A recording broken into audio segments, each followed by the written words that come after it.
No Rio de Janeiro, a sensação térmica chegou a Repete 60. o pecado e o diabo. As chances de vencer o aquecimento global para nossa vida. Ai, que frio! Não é o fim do mundo. Um podcast em tempo de apocalipse climático e existencial.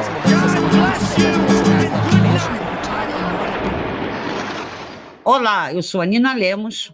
Eu estou aqui em Berlim, é primavera, está sol, pelo incrível que pareça, e eu estou na linha com a minha amiga Jo Halak, direto do Rio de Janeiro. Olá, gente. Eu metamorfoseada num cachorro, né, Nina? Eu tô num fim de gripe, que eu tô com aquela tosse de cachorro, falando aqui do Rio de Janeiro, que tá prestes a entrar no maravilhoso outono, que é a luz mais linda de todo o ano, né? Aquele céu azul, aquele escândalo. E, gente, falando em bicho, a Ju tá com voz de cachorro, eu tenho uma gata no cio aqui, tá? Então vai vazar, assim, barulhos de gata no cio, mas a gente ama gato, a gente é mãe de gato, Sim. então liga isso. E claro que a gente vai falar aqui hoje um pouquinho também de guerra, mas no episódio ainda vai ter fofoquinhas, né, Nina? Então todo mundo fica até o final, que a gente vai falar sobre a polêmica e o bafo pop do ano, que é a identidade do Bansky revelada e o que isso está causando nas pessoas, né, Nina? Loucuras. Loucuras, mas por enquanto o assunto ainda é guerra, né? E vamos falar também de Oscar. Vai ter um momento futilidade sério aqui. Então aguentem a parte séria, porque teremos, como diz a Jo, salada. Né? Então, bora lá. Bora pro hard, pra vida dura. Jo, a gente vai falar, na verdade, hoje de uma outra guerra específica, que é a guerra entre israelenses e baianos, né? Mas vamos fazer um giro dos últimos acontecimentos aí da guerra horrível, Estados Unidos e Israel contra Irã, todos os países do Oriente Médio ali envolvidos. E é mais um dia daqueles que a gente sabe como começou, não sabe como vai terminar, né? Ontem o Trump já falou em invadir Cuba, porque ele quer abrir novos flancos, né, da guerra dele. Essa semana também ele conclamou os países a irem lá para o Estreito de Hormuz, tipo, abrirem à força, e todos os países recusaram, né? Ele queria que a Alemanha, França, todos os países fossem com seus navios, e todo mundo falou não. Sabe o que eu acho bom da Europa? É ironia, tá, gente? Mas é bom que eles apoiam tudo que o Trump fala, mas eles são covardes e não vão. Então acaba, né? Nessa hora a covardia até que tem uma boa valia. Total. Daí hoje, né, Nina, a gente estava falando que o chefe do Conselho de Segurança Nacional do Irã, segundo Israel, ele foi morto, né? O Ali Larijani. E quando a gente estava para entrar para gravar o podcast, a gente viu que Joe Kent, que cuidava da parte era diretor nacional de contra-terrorismo, do Centro de Contra-Terrorismo do Trump, ele simplesmente pediu demissão. Ele falou: eu não posso, com a minha consciência, deixar minha consciência tranquila, apoiar o que está acontecendo na guerra do Irã. Irã não fez nenhuma ameaça iminente à nossa nação, e está claro que essa guerra, a gente está levando essa guerra por pressão de Israel e do lobby americano. Daí falou: foi uma honra servir com o Trump, tchau, beijo, não me liga.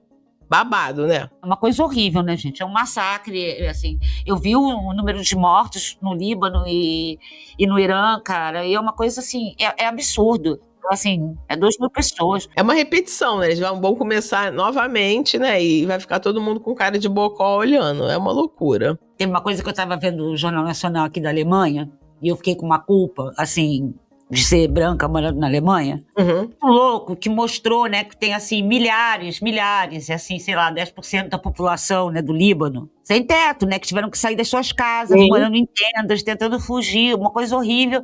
Aí passou isso, e em seguida passou... A gasolina aumenta na Alemanha, sabe? É bizarro, né? É muito bizarro. Quando a gente começa a se aproximar realmente dos relatos das pessoas, né, vai rompendo, né? Eu acho que quando a gente vê a guerra assim à distância, você tem um tipo de relação, mas quando você começa a ver os relatos, as pessoas, as histórias, a foto do menininho dando tchau para a mãe pela última vez, né?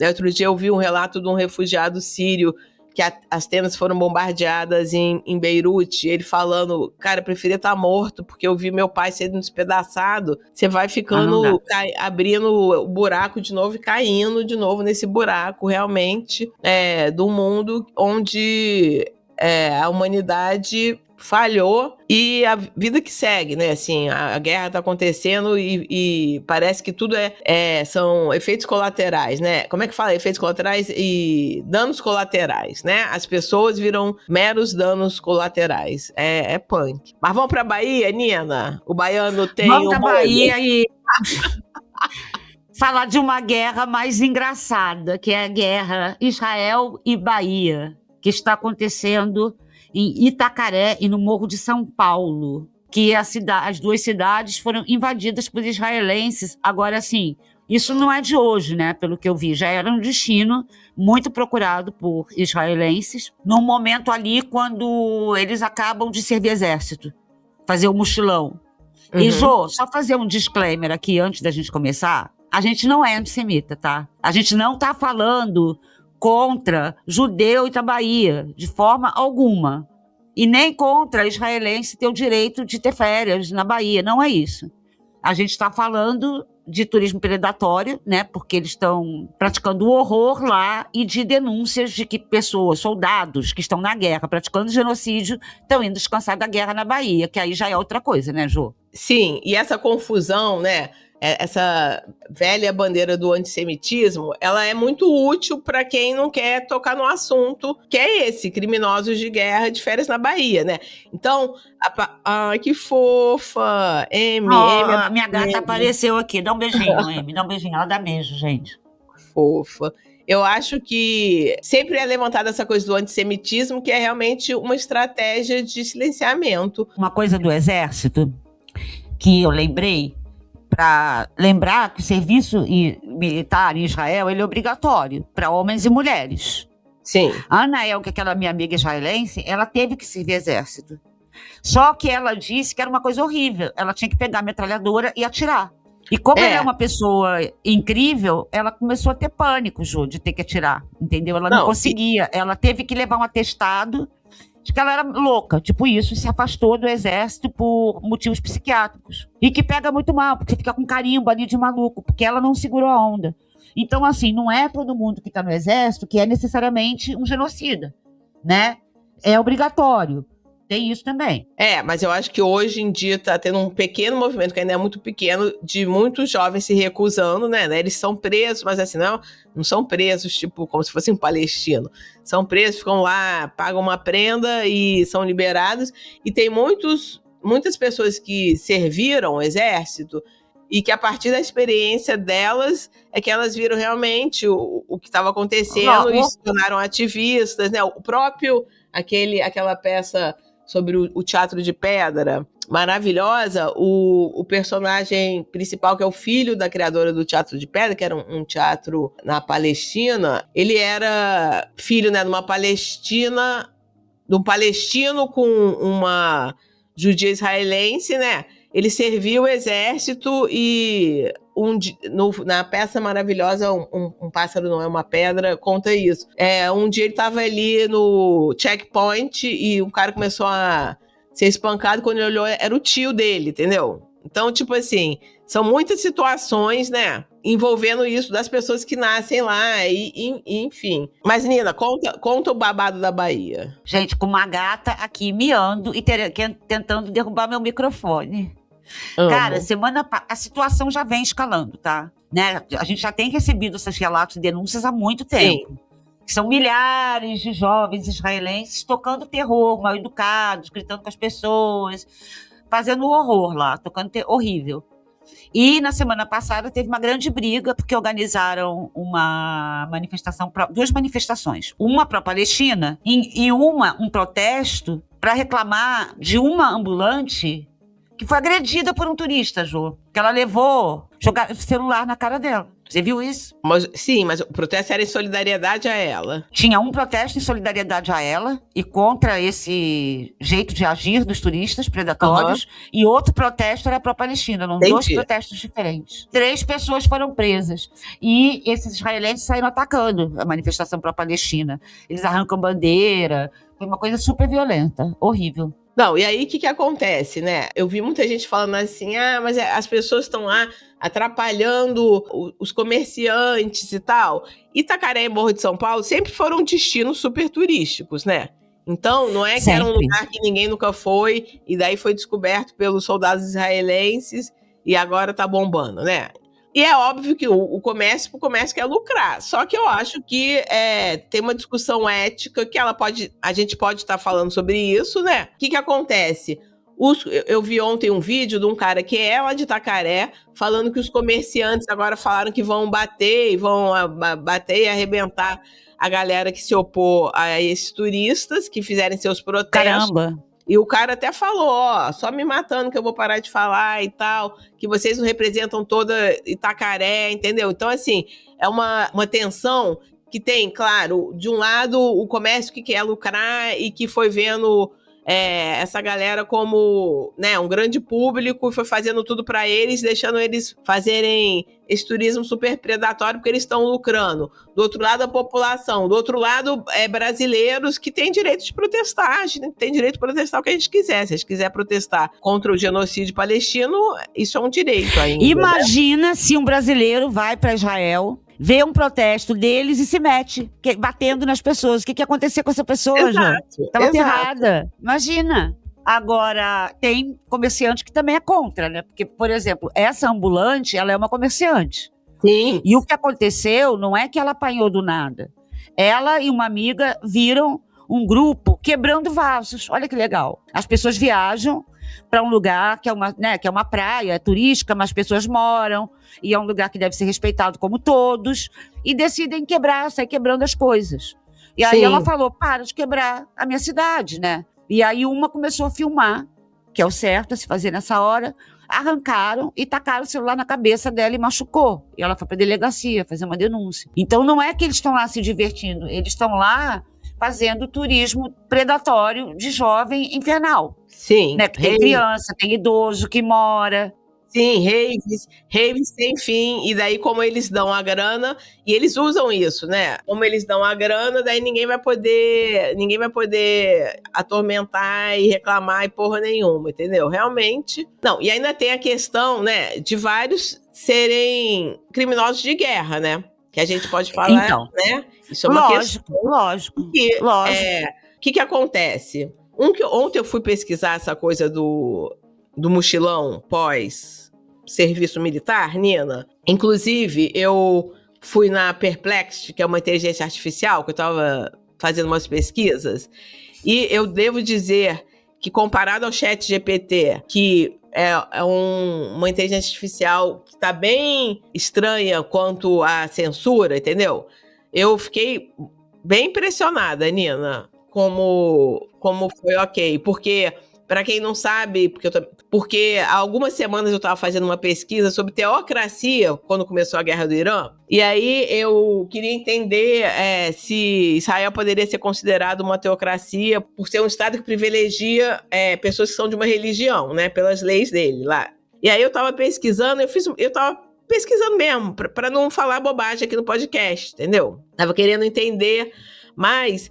E aí eu fiz uma pergunta e o ChatGPT falou, essa pergunta, isso é contra as regras da comunidade, um negócio estranhíssimo, apagou a minha pergunta e depois respondeu. Eu achei bem bizarro. E era uma coisa super passando pano para Israel, entendeu? Defendendo. Você via que tinha ali uma defesa, entendeu? E eu fui usar o Perplexity e achei super ok, entendeu? Como foi, só que eu fiquei muito chocada como é essa coisa desse mochilão pós servir o exército. Porque o que acontece? Como a Nina falou, você é obrigado a servir o exército por 2 anos, eu acho, e você depois, né, pode sair, cumprir o seu negócio, sair, que nem em vários países. Só que você pode virar esse reservista, entendeu? Que você fica eternamente servindo o exército e eles ficam te pagando até você ficar tipo com 40, 50 anos. E eles ficam te dando essa grana que se você cumprir, tipo assim, 10 dias de serviço militar por ano, eles te dão uma grana. Ou seja, eles mantêm um exército gigante.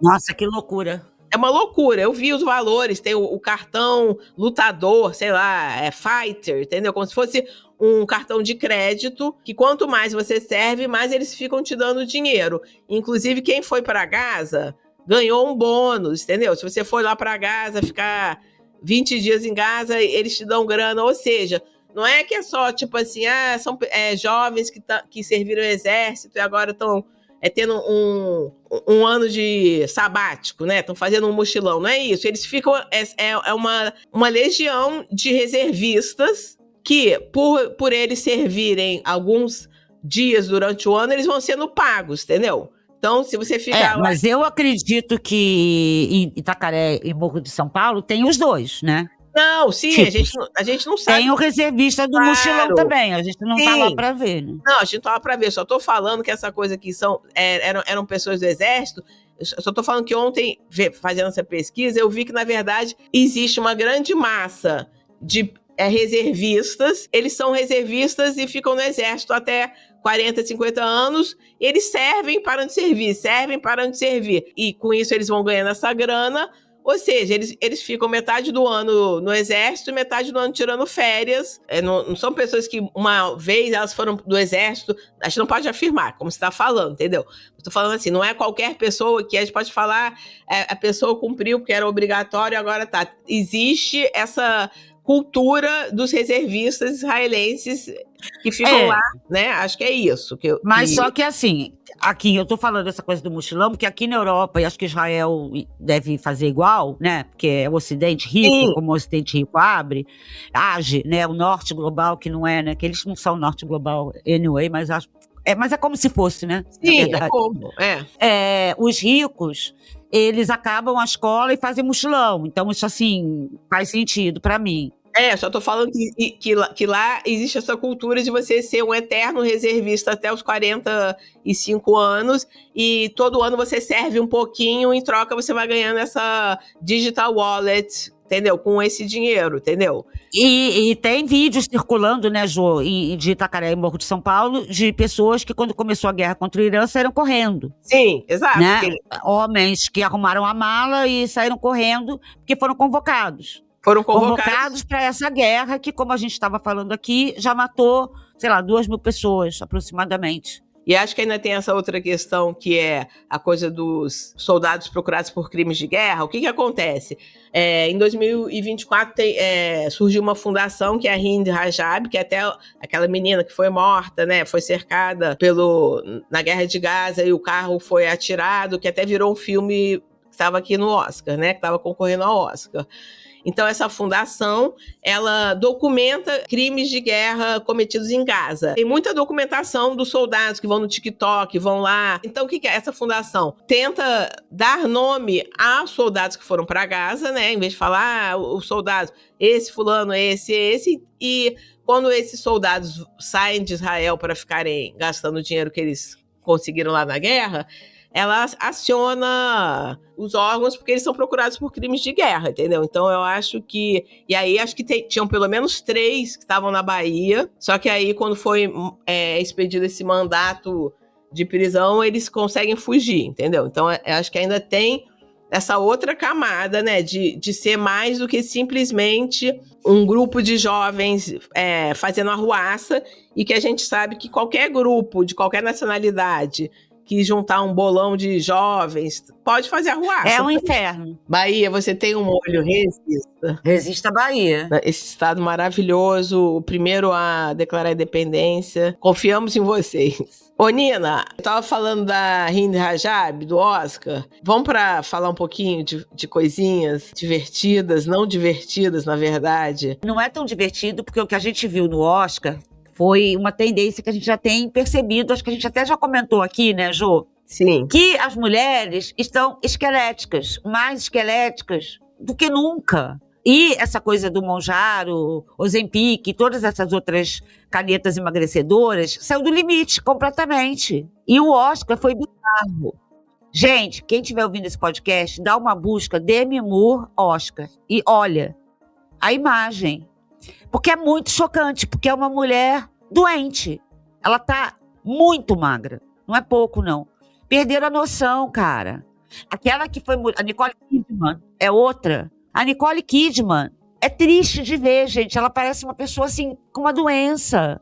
Uma doente. Nina, você que entende mais disso, porque você já fez milhões de matérias, né? Você acha que pode estar tendo desvio, uma coisa que fosse como se fosse um desvio de imagem coletivo, entendeu? Porque, tipo assim, a gente olha e a gente fica chocado, mas talvez muitas pessoas possam estar olhando e falando que, entendeu? Quero ficar assim também. Eu acho, Jô. Não é? Eu acho. Eu acho que todo desvio de imagem da sociedade sempre é coletivo, né? Por isso que ele é tão perigoso, né? Porque vira um padrão, a pessoa olha e acha bonito, e aí adolescente pode virar anoréxica. E mesmo, isso é real. Sim, e isso realmente, já fiz muita matéria, já entrevistei muito especialista nisso, e a imagem de pessoas famosas tem um efeito devastador. Eu acho que eu já te contei isso numa pesquisa, mas isso é uma matéria que eu fiz há 20 anos, ok? Mas que tinha uma ilha, acho que era Ilhas Fiji, se eu não me engano, que não tinha TV. E aí fizeram uma pesquisa e não tinha anorexia. Do como os distúrbios de imagem aumentaram com a chegada da televisão numa ilha. Meu Deus! Isso é muito impressionante. Então imagina hoje com essas imagens todas de internet, no TikTok, né? Porque não é só no Oscar, são milhares de influencers no TikTok fazendo a mesma coisa. Não, e eu acho curioso você falar assim, você falou, né? Eu fiz muitas matérias e fiz uma matéria 20 anos atrás, porque a gente viveu, né? A outra era, né, que era a coisa da magreza, né, que é os anos 90, né? Que nos anos 90 tinha uma heroína chique, né, que era a heroína chique. Gente, olha que coisa maluca. Que era chique e pareceu heroinômano. Exatamente. Ou seja, já teve isso, a gente acompanhou isso enquanto fenômeno cultural pop, né, porque isso estava nas revistas, isso era, né... Era o estilo que a gente amava. A gente gostava também um pouco de fazer o look heroína. Depois teve essa nova onda da galera do body positive, né? E tudo isso. E agora a gente tá vendo como se fosse um retorno pior, né? Piorado. Pior. Tem essas canetas. É uma coisa que a gente já viu, né? Eu acho, a gente pode até um dia, vamos chamar a Flávia Durante pra gente conversar com ela sobre isso aqui. Vamos combinar? Flávia é uma amiga nossa que fala de body positive e plus size há muito antes de todo mundo, né? Assim, uma das que começou com isso e se mantém fiel ao movimento, né? E a Flávia, por exemplo, já me falou várias vezes que trabalhos como influenciadora, que na época ela teve, ela não tem mais. Sim. A indústria simplesmente abandonou. A indústria olhou e falou assim... não precisamos mais fazer isso, tchau. Então eu acho que foi ali um rasguinho, assim, acho que nunca acabou, Jô. Eu acho que foi uma brisa boa, que deu uma falsa esperança, mas que o capitalismo sempre quis as pessoas magras consumindo e é isso. E é muito louco, porque eu tava vendo um relatório, tem um relatório que fazem sobre inclusão na moda, e aquela coisa de incluir os corpos diversos em desfiles, acabou. Eles contabilizam, entendeu? Tem pesquisa, é o Size Inclusive Report da Vogue Business. Eles veem todos os modelos, contabilizam quanto tem de diversidade de tamanhos. E isso acabou, entendeu? É uma coisa que... Acabou. E, Jô, sabe o que eu estava pensando também? Eu acho que isso tem tudo a ver, eu quero até pensar nisso melhor, para ver se eu escrevo alguma coisa, com a virada conservadora que a gente está vivendo no mundo. Sim. Porque você vê a Melanie Trump. Inclusive, eu achei que a Nicole Kidman tá parecendo a Melanie, sabe? Esse tipo de mulher objeto, né? Mulher que eu acho que é um novo padrão, que você vê as tradwives, por exemplo, não tem tradwife que não seja magérrima. Sim, e eu acho que o padrão ultraconservador lá, MAGA, né? Make America Great Again, é de mulher esquálida. Muito louco, gente. É horrível o que tá acontecendo no mundo. E claro, gente, a pessoa que ela não está feliz, emagrecer é um direito, né? Eu mesma, né? Lógico. A gente já falou, quem acompanha sabe que eu mesma preciso emagrecer, fico tentando emagrecer. Já pensei, né, em usar essas canetas e acho que não é o momento. Então, não é, né? Eu conheço pessoas que usam e estão usando do jeito certo para chegar num peso ok, entendeu? Ótimo que existe. E claro que a obesidade pode causar problema de saúde, tudo isso. Agora, a loucura seria, por exemplo, tá? Eu tenho um metabolismo, que a gente estava conversando isso antes de gravar, que eu tenho um metabolismo que é mais fácil de emagrecer. Sim. Eu tenho problema contrário. Quando eu fico deprimida ou tô com muito problema, eu paro de comer. Eu já pesei 45 quilos, o que é uma loucura quando eu penso isso hoje. Né? Eu tenho 1,64 m, 45 quilos já fica perigoso, né? Se você pega uma virose e você emagrece, o que acontece? Eu peso 53 quilos. Tá ótimo, né? Tô Tá magra. Tá, olha, falei tá ótimo, tô magra. Que péssimo. Tá vendo como é isso mas que é tá porque é dentro da gente? introjetado desde sempre, né, Nina? A gente mesmo é gordofóbica. É muito louco, cara. É muito louco. É muito louco. Mas vamos deixar pra gente assumir, né? É verdade, Sim, gente, é sociedade. é isso, entendeu? É isso. Mas assim, imagina se eu, que tô pesando 53 quilos, 1,64 m, tomo uma caneta emagrecedora pra emagrecer. Entendeu? E seria uma loucura.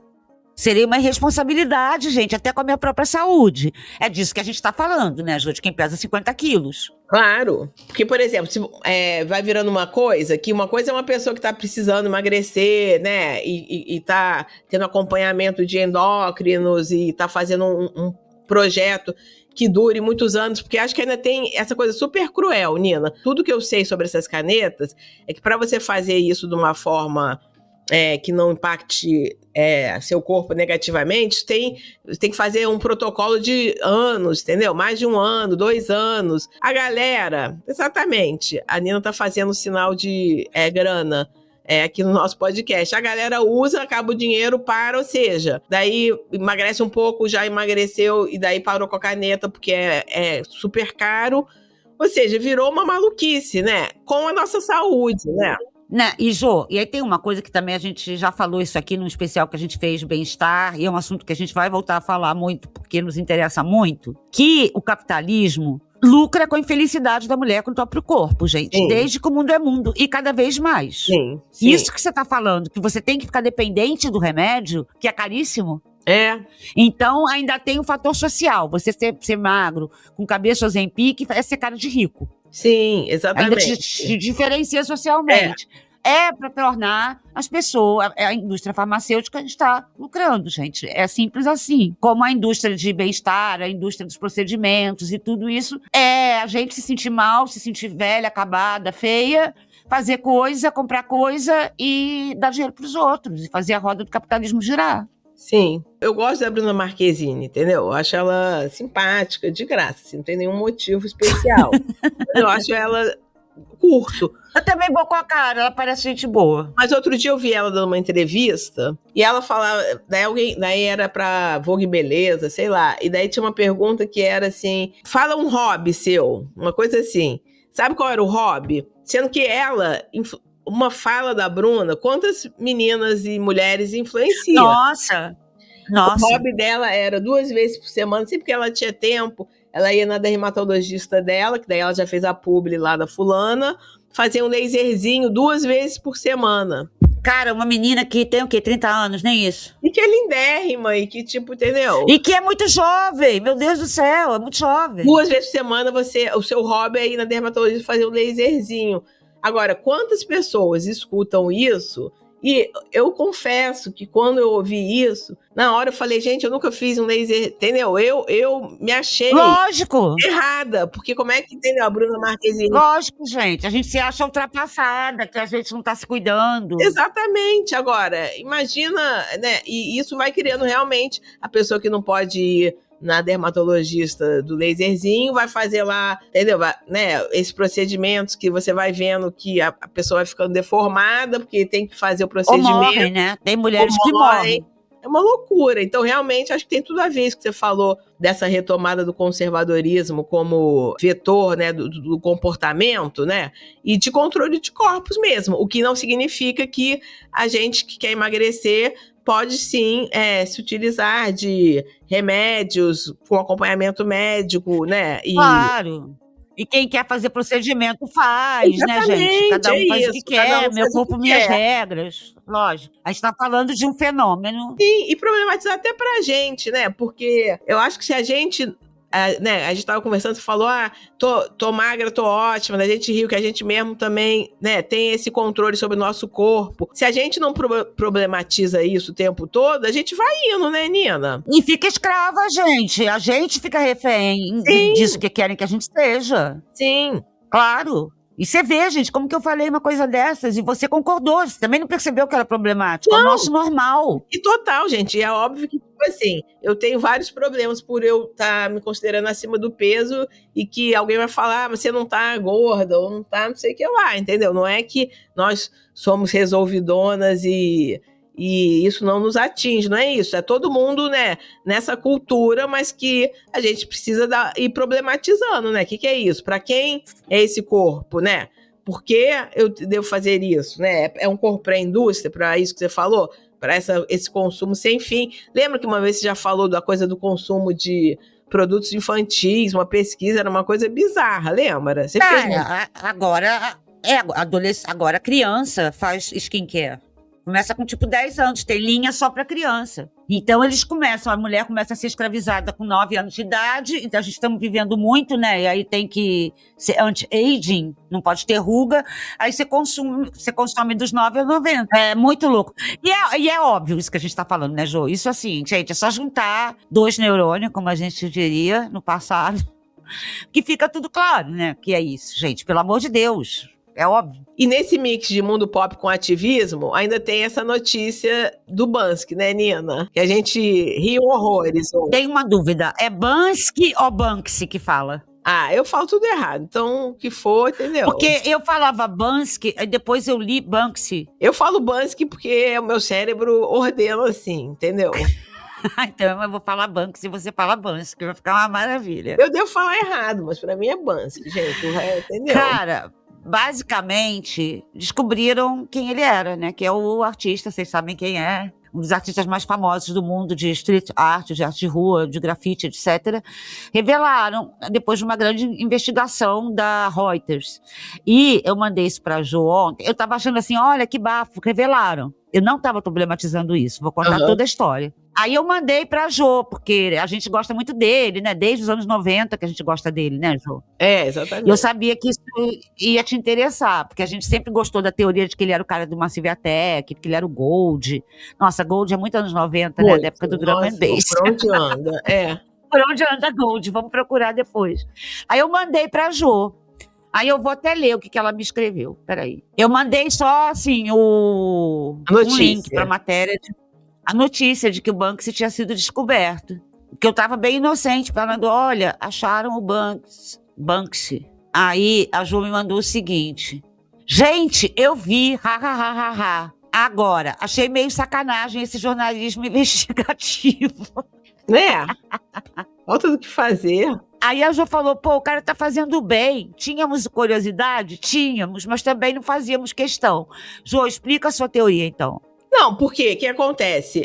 O fato da identidade dele nunca ter sido revelada, né? Isso fazia parte também da mítica e até da liberdade dele, né? Tá ali fazendo os grafites dele, que eram super políticos.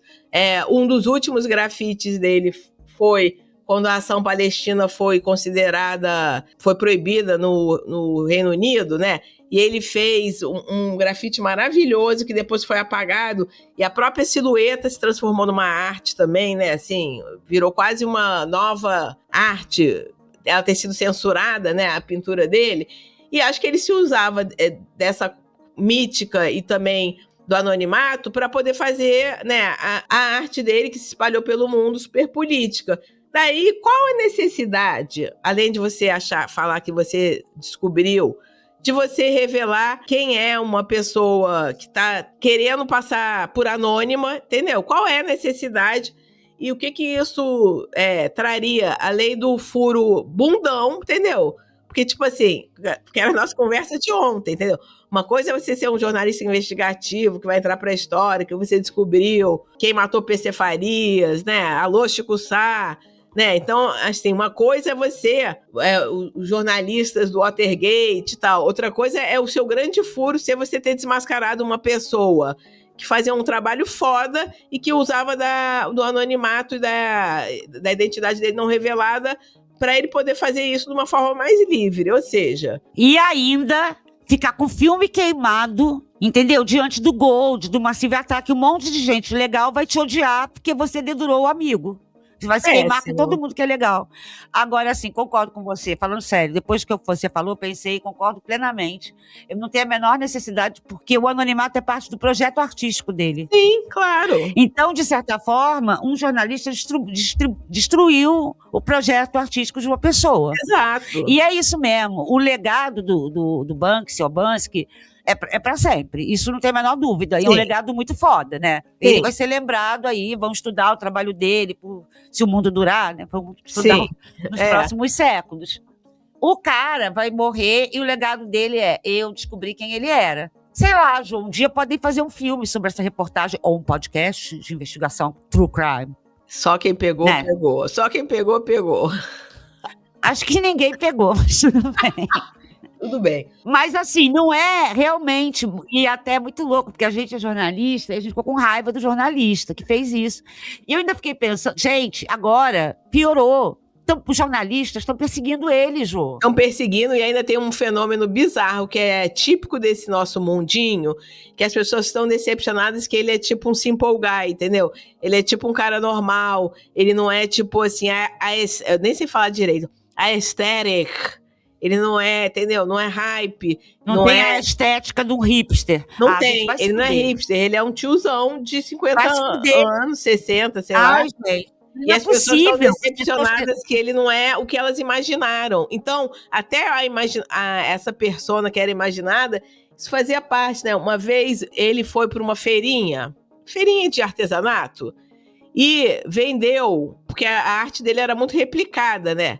Ele vendeu originais, tipo assim, por um precinho. Ele mesmo, que a pessoa não sabia, achou que era uma cópia, entendeu? E depois, não me lembro como, descobriram que era um original. Maravilhoso, ou seja, tudo isso fazia parte, né, dessa E, de coisa. fato, ele era amigo do cara do Massive Attack, é verdade, né? Então, eles foram juntos para...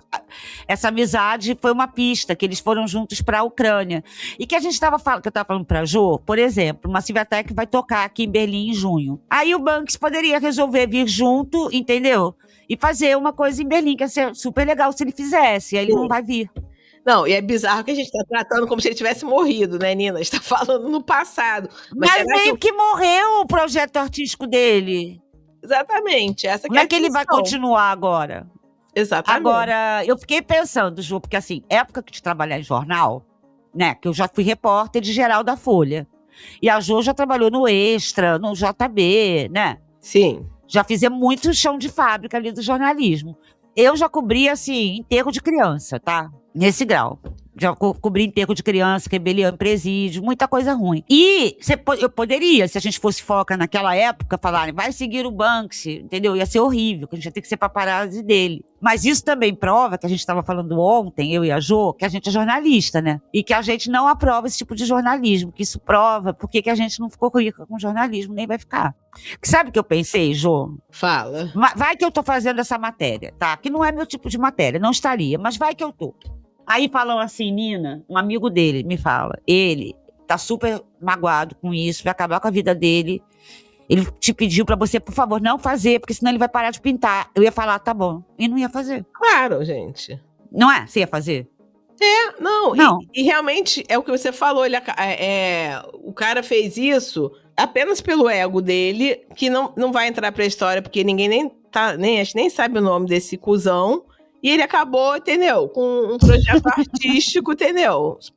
Só por ego. Para descobrir a grande coisa, sendo que ele poderia usar, já que ele é um grande jornalista investigativo, esse Zé Ninguém, que eu não sei o nome, poderia ter descoberto várias coisas de pessoas horrorosas, criminosos de guerra e coisa, e exposto outras pessoas, já que ele é... E ó, eu não li a matéria, mas eu vi pessoas falando que a matéria é excelente, que foi uma puta investigação de fato, que o cara fez, mas ele realmente Sim. poderia ter dedicado a vida a uma investigação mais interessante. Exatamente.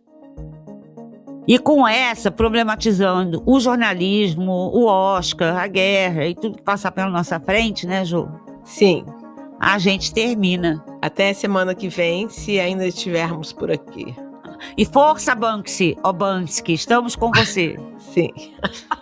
No Rio de Janeiro, a sensação térmica chegou a Repete, o 60. pecado e o diabo. As chances de vencer o aquecimento global para a nossa vida. Ai, que trio! Não é o fim do mundo. Um podcast em tempo de apocalipse climático e existencial.